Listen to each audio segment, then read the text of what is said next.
One Question is brought to you by Turnkey Search, a top industry search firm since 1996.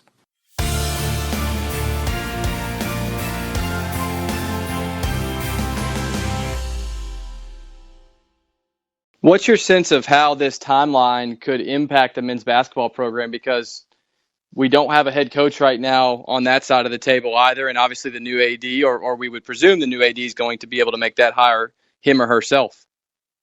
Yeah, it does not. It does not affect the basketball situation very well because the new coach, Delaware did have one incoming player, but that player is now looking somewhere else. I'm talking about class of 2016 recruits. That player is now looking elsewhere. So Delaware has no freshman recruits coming in, and because of a contract stalemate last year between the former AD and the former coach, it had no freshman recruits last year.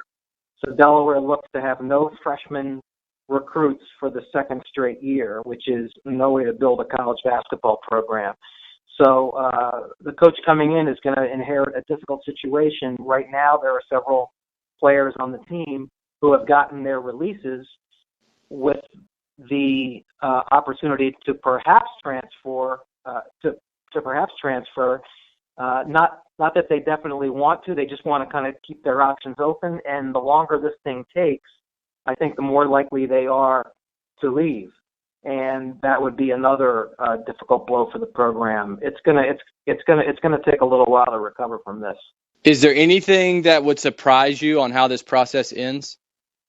I mean, it would surprise me if they didn't get it done before June 1st. I mean, because then they'd be well into June before hiring a basketball coach. No, I mean, I can't think of anything right off the top of my head that would surprise me. It would surprise me if they hired someone who doesn't have some kind of familiarity with this part of the country, and not that you're definitely going to have someone with a working knowledge of the FCS level or mid-major sports. I mean, Delaware's last couple athletic directors came from the Big East and the ACC, so that's not unusual. But I think you need to bring in someone who definitely has a feel for the specific needs at a place like the University of Delaware, based on its location, based on its economic situation, based on its regional footprint, its conference brand, things like that.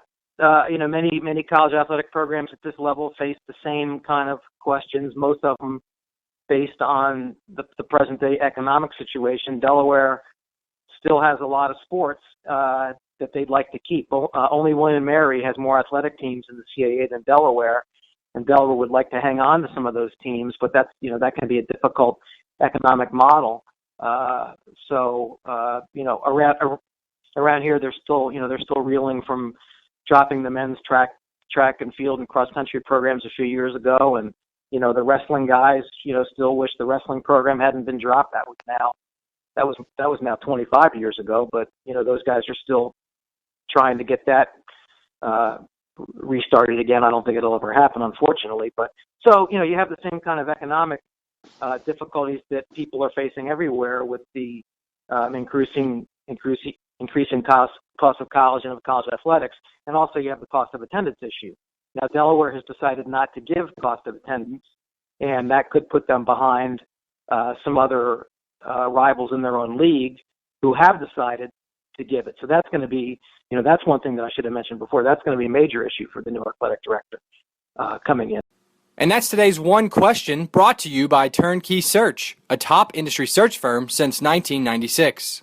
One Question is designed to give D1 Ticker subscribers valuable insights on how executive leaders in college athletics think about key issues on their respective campuses, in their departments, or within their leagues and conferences. One Question is brought to you by Turnkey Search, a top industry search firm since 1996.